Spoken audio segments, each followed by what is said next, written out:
Hello dear friends and welcome to Civil Suntric and my name is Mohammad Shahnawaz Ahmad.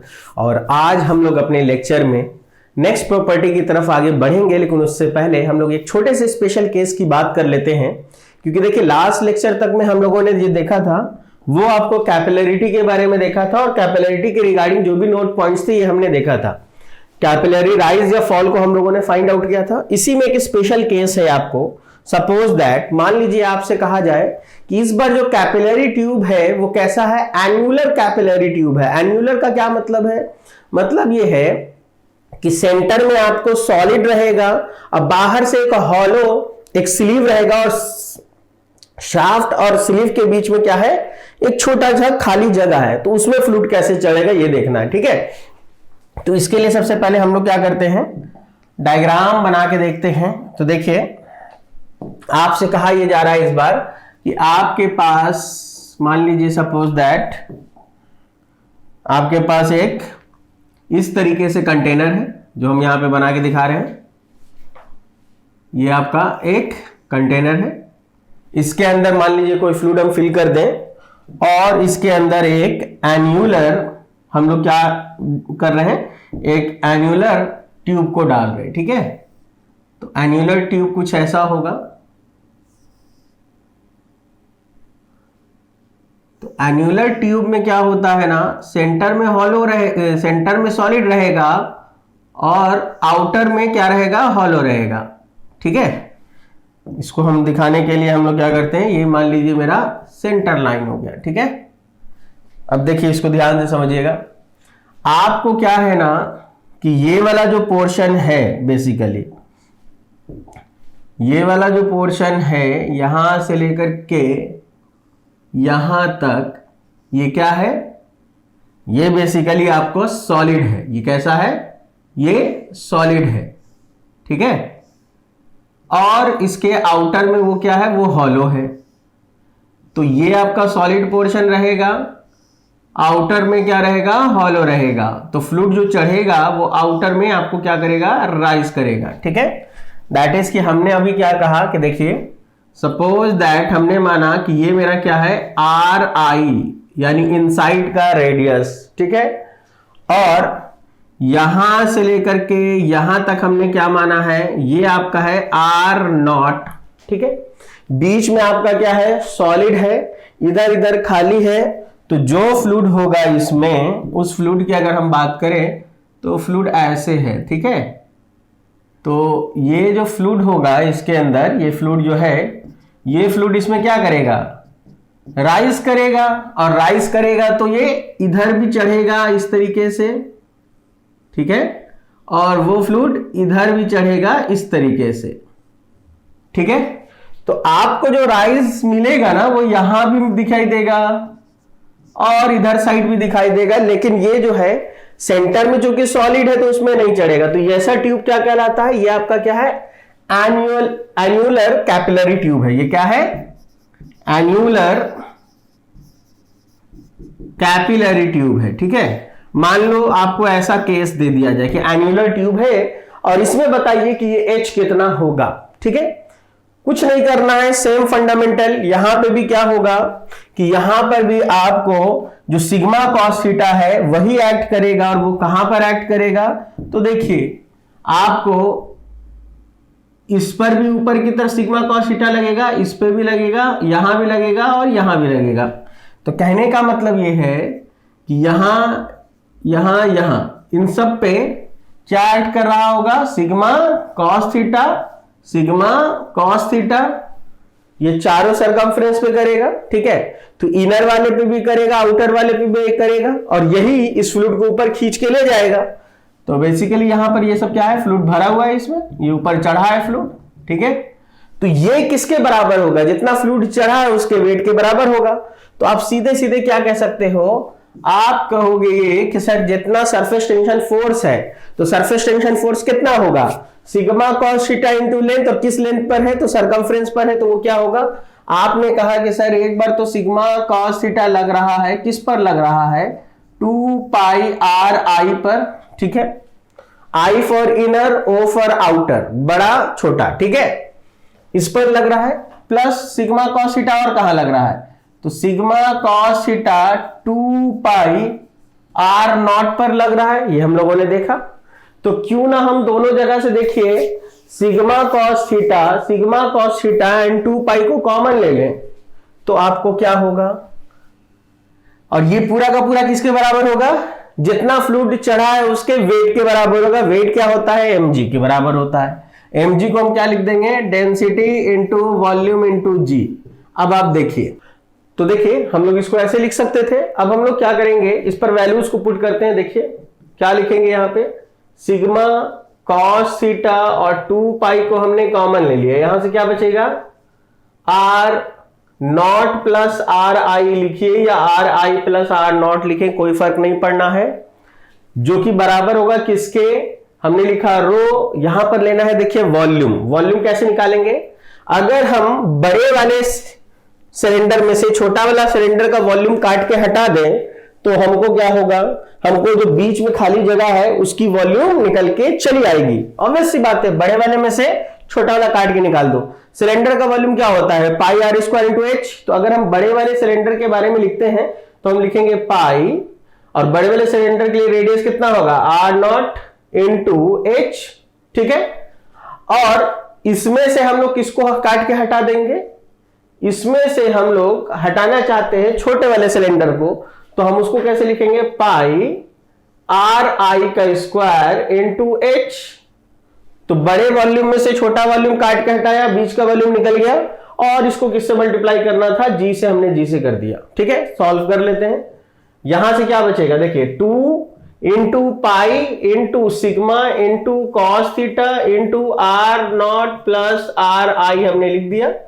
ये पूरा का पूरा बराबर होना चाहिए किसके, देखिए रो और जी को हमने कॉमन लिया है, पाई और एच भी कॉमन है, बाहर निकल गया, क्या बचा, पाई इंटू एच, यहां से क्या बचेगा, आर नॉट का स्क्वायर माइनस आर आई का स्क्वायर, ठीक है, क्लियर है।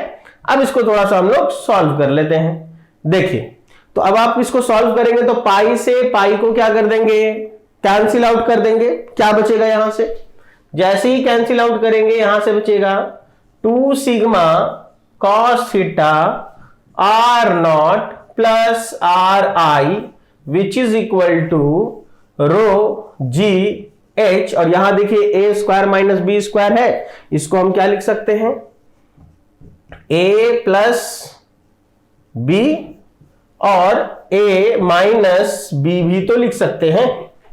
अब देखिए दोनों जगह ए प्लस बी, यहां से ये दोनों कैंसिल आउट हो गया, क्या बचेगा, यहां से बचेगा आपको 2 sigma cos theta which is equal to rho G H R naught minus R I, और आपको अगर h की वैल्यू निकालनी है, h बराबर कितना मिलेगा, देखिए अगर h की वैल्यू निकालनी थी यहां से हम सॉल्व करके निकाल लेंगे।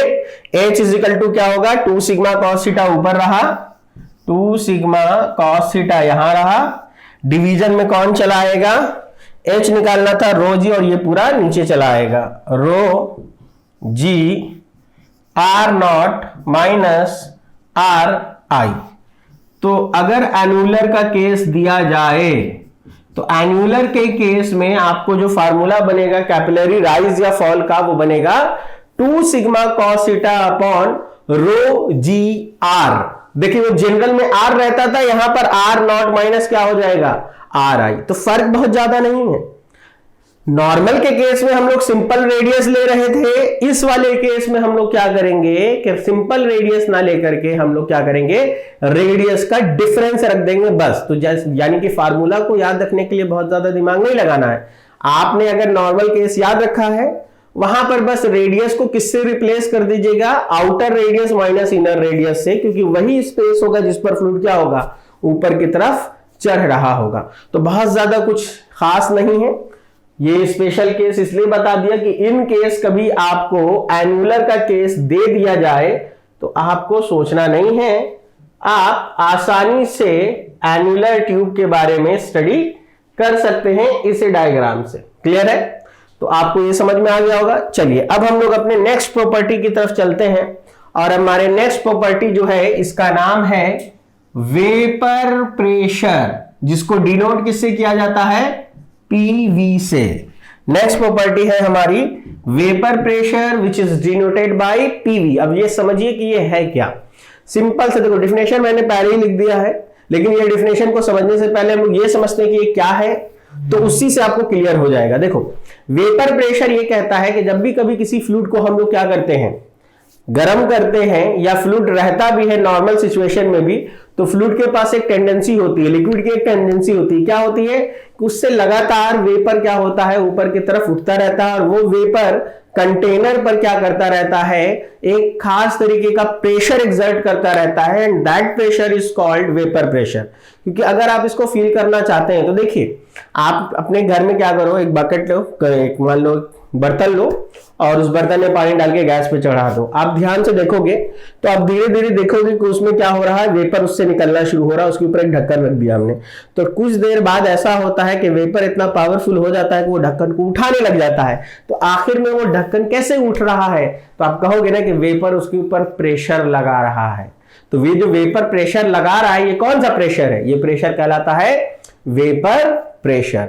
अब इसके बारे में क्या कहा गया, देखो, जब भी कभी किसी कंटेनर में तुम फ्लूइड लेके गर्म करते हो तो शुरू में क्या होता है, वेपर बनता है, ये ऊपर जाकर के उसके लिड से क्या होता है, टकराता है, यानी कि रेट ऑफ वेपर जो होता है वो ज्यादा होता है, और वो सारे के सारे वेपर ऊपर ढक्कन से टकरा करके कंडेंस होकर फिर उसी में गिर जाते हैं। अगर मान लीजिए मेरे पास ऐसा कंटेनर है, मान लीजिए सपोज दैट मैंने एक कंटेनर लिया है और इस कंटेनर के ऊपर एक लीड लगा दिया है, ढक्कन लगा दिया है, और इसके अंदर क्या है आपको कि इसके अंदर मान लीजिए सपोज दैट हमने वाटर भर दिया, मान लो वाटर है, ठीक है।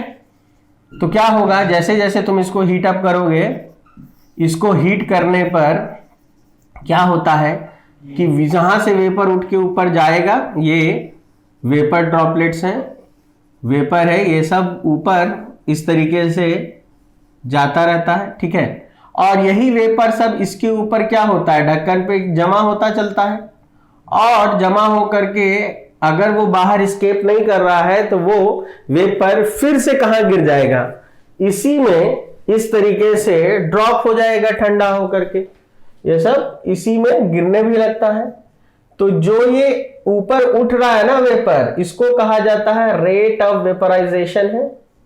ये जो वेपर उठ रहा है ये क्या है, रेट ऑफ वेपराइजेशन है, और जो कंडेंस होकर के गिर रहा है ये रेट ऑफ कंडेंसेशन है।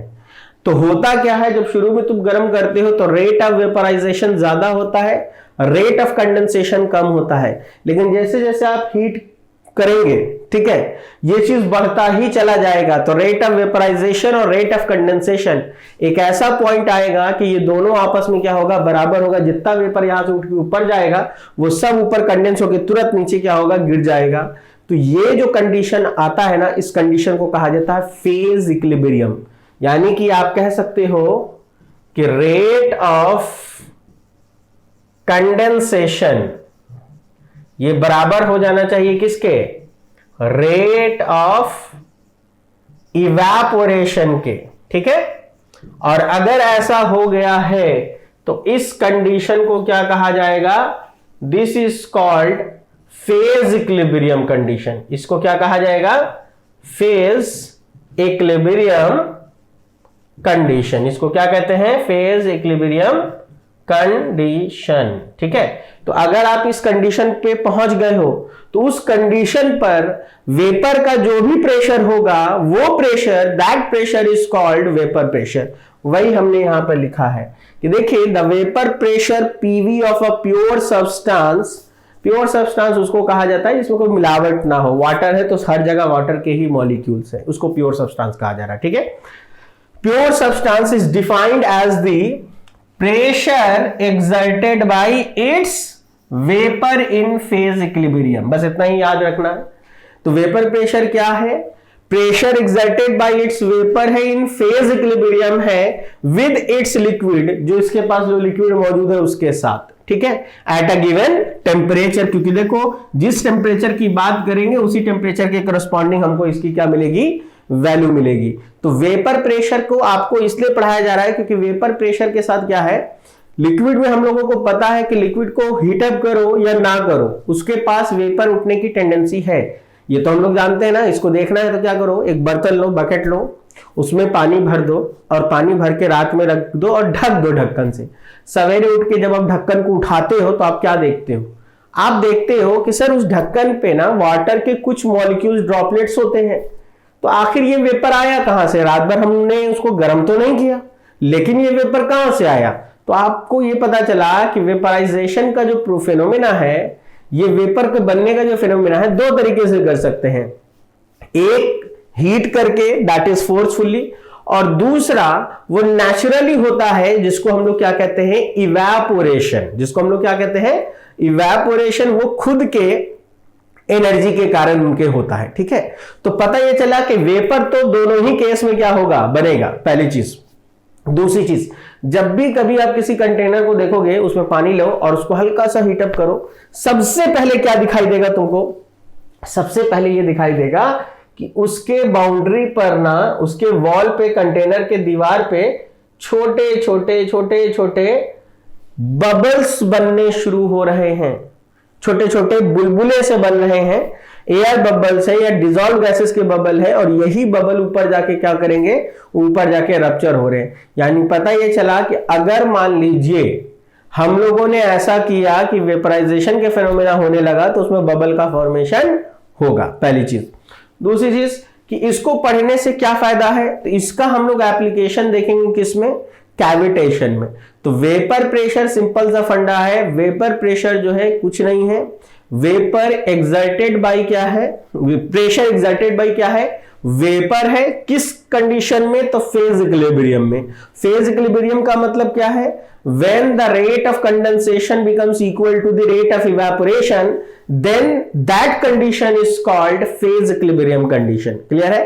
तो वेपर प्रेशर एक ऐसी फ्लूइड प्रॉपर्टी है जो ये बताती है कि फ्लूइड कितना प्रेशर एक्सर्ट कर सकता है in the form of vapour. ठीक है, चलिए अब इसके आगे हम लोग बात करते हैं इसको क्यों पढ़ाया जा रहा है। देखिए, इसको पढ़ने के पीछे फायदा यह है कि यहां से हम लोग एक फिनोमेना को देखेंगे जिसका नाम है कैविटेशन। ठीक है, और एक चीज और याद रखिएगा कि कोई भी फ्लूइड, कोई भी लिक्विड बॉयल कब करता है, कोई भी लिक्विड बॉयल तब करता है जब उसका वेपर प्रेशर और आसपास का सराउंडिंग प्रेशर या एटमॉस्फेरिक प्रेशर दोनों आपस में क्या हो जाता है, बराबर हो जाता है। अगर आप वेपर प्रेशर को एटमॉस्फेरिक प्रेशर के बराबर कर दोगे तो उस पॉइंट पर वो लिक्विड क्या करना लगेगा, बॉइलिंग करना स्टार्ट कर देगा। ठीक है, अब देखिए,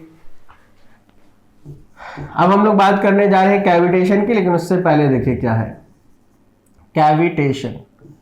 अब कैविटेशन क्या कहता है, कैविटेशन ये कहता है बेसिकली आपको कि अगर मान लीजिए कैविटेशन के बारे में आपसे कहा यह गया कि सपोज दैट, मान लीजिए एक फ्लूइड है और वो फ्लूइड किसी पाइप में, लॉन्ग पाइप में, मान लीजिए सपोज दैट हमने एक डायग्राम बना लिया आपको और मैंने कहा कि देखिए ये कुछ ऐसा हम मान के चल रहे हैं, ये सपोज दैट मेरे पास ये एक कनेक्शन है, मान लो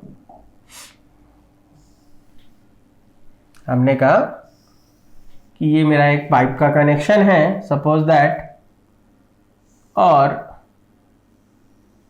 ये यहां से मान लीजिए इसका जेट बाहर आ रहा है और यहां पर हमारे पास क्या है कि सपोज दैट, मान लीजिए सपोज दैट हमने माना है कि ये इस तरीके का, सपोज दैट मान लीजिए टरबाइन ब्लेड्स हम लेके चल रहे हैं, 2-4, ज़्यादा नहीं। ठीक है, तो इस तरीके से ऐसे ही दिखाने की कोशिश कर रहे हैं। देखिए, मैंने कहा कि ये मेरा एक फ्लूइड फ्लो सिस्टम है जिसमें फ्लूइड यहां से एंटर करेगा। ठीक है, और ये fluid suppose that T degree Celsius temperature पर है, और मैंने देखा है कि टेम्परेचर कुछ भी रहे उसमें वेपर उठने की टेंडेंसी, यानी उसके पास एक खास तरीके का प्रेशर होगा जो कहलाएगा वेपर प्रेशर, जो उसमें उठ सकता है उस टेम्परेचर के करस्पॉन्डिंग। ठीक है, तो T डिग्री सेल्सियस पे फ्लूइड है और यहां पर हम मान के चल रहे हैं कि रो जो है मेरा ये क्या है, this is my fluid density है, और मेरा फ्लूइड जो है ना उसका प्रेशर कितना है, PF। PF is the fluid flow pressure. ठीक है, और मेरा जो फ्लूइड है इसका टेम्परेचर है T degree Celsius. T degree Celsius ये क्या है, ये आपका क्या है, टेम्परेचर है। ठीक है, तो अब आप देखिए, आपसे कहा गया मान लो सपोज दैट 30 डिग्री सेल्सियस पर वो वाटर था मान लो, और उसको हमने किसी प्रेशर से PF, जो उसका प्रेशर का वैल्यू कितना PF से, इसमें क्या करना शुरू किया, फ्लो कराना शुरू किया मान लीजिए सपोज दैट। और मैंने क्या देखा, मैंने कहा कि देखिए ये 30 डिग्री सेल्सियस पे था, तो हर फ्लूइड का मैंने बताया ना कि उस पर्टिकुलर टेम्परेचर के करस्पॉन्डिंग फेज इक्विलिब्रियम में क्या होता है, उसका एक वेपर प्रेशर होता है, जो वेपर उठने की टेंडेंसी होती है। ठीक है, अब क्या है, इसके पास भी इसका कुछ वेपर प्रेशर होगा, और हम मान के चल रहे हैं कि PV is the vapour pressure at T degree Celsius. ये उसके T डिग्री सेल्सियस के करस्पॉन्डिंग जो वेपर का प्रेशर रहा होगा उसको हमने कहा T डिग्री सेल्सियस। अब देखिए यहां पर दो कंडीशन है। मान लीजिए सपोज दैट मैंने कहा कि फ्लो का प्रेशर ज्यादा स्ट्रांग था वेपर प्रेशर से, दैट इज कि फ्लो का प्रेशर ज्यादा है, वेपर का प्रेशर क्या है, कम है, पहला कंडीशन। दूसरा कंडीशन कि वेपर प्रेशर ज्यादा हो और फ्लो का प्रेशर क्या हो, कम हो। इसको ऐसे समझो, मान लो सपोज दैट कि मान लीजिए क्लास से आप उठ के बाहर जाने लगे, मान लीजिए सपोज दैट, और हम भी हैं क्लास में। आप जैसे जाने लगे, मैंने क्या किया, गेट को दबाना शुरू कर दिया और आप जाने की कोशिश कर रहे हैं। क्या होगा यहां पर, देखो दो ही चीजें हो सकती हैं, या तो आप ताकतवर हो सकते हैं या तो हम ताकतवर हो सकते हैं। अगर हम ताकतवर होंगे तो आपको क्लास से बाहर निकलने नहीं देंगे, आपको वहीं पर रोक देंगे गेट पर। ठीक है, और अगर आप ताकतवर होंगे तो आप मेरे प्रेशर को ब्रेक करके बाहर चले जाएंगे। ठीक है, और आप जब बाहर जाएंगे तो आप जहां बैठे थे वहां पर हॉलो स्पेस आएगा। ठीक है, तो यहां भी देखो वही चीज होगा। सपोज दैट कि हम फ्लो के प्रेशर है और आप वेपर प्रेशर है, और आप वेपर उठ के जाना चाहते हैं, तो फ्लो का प्रेशर उसको क्या करेगा, जाने से रोकेगा। तब तक रोक सकता है जब तक कि फ्लो का प्रेशर और वेपर का प्रेशर बराबर हो जाए।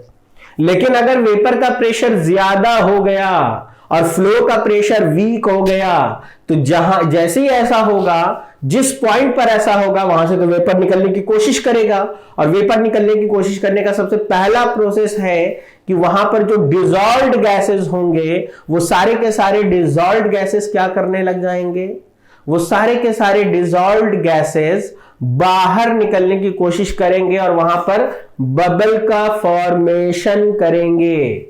तो मैंने कहा कि सपोज दैट इसमें फ्लो हो रहा था और किसी एक पॉइंट ए पर कुछ ऐसा हुआ कि यहां पर वेपर प्रेशर स्ट्रांग हो गया और फ्लो का प्रेशर क्या हो गया, वीक हो गया।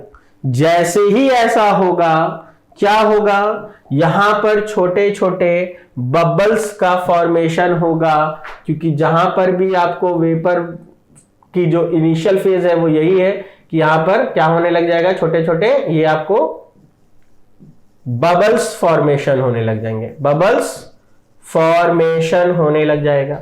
और ये सारे के सारे बबल क्या होंगे, ये फ्लूइड आगे जा रहा था, तो ये फ्लूइड जब आगे जाएगा तो इनके साथ ये जो बबल बन रहे हैं ना, ये भी आगे की तरफ इसी तरीके से जाने लग जाएंगे। बबल का फॉर्मेशन हो रहा है और यही बबल आगे कैरी ओवर हो जाएगा। ठीक है, ठीक है। और जब ये फ्लूइड यहां आकर के हिट करेगा तो इसके साथ ये बबल्स भी आगे आएंगे और वो बबल्स भी जाकर इसके ऊपर क्या करेंगे, हिट करेंगे। अब देखो इस चीज को समझो, अगर आपने कभी ध्यान दिया होगा कभी कहीं पर, तो आपने देखा होगा कि बहुत जमाने से मान लीजिए कहीं पर से कोई ऊंचाई से कोई पानी की बूंद गिरती हो, एक एक बूंद ही गिरती हो और नीचे पत्थर है, लेकिन बहुत दिन से वहीं पर गिर रहा है, तो आपको दिखेगा कि पत्थर में वहां गड्ढा हो जाता है, पिट बन जाता है।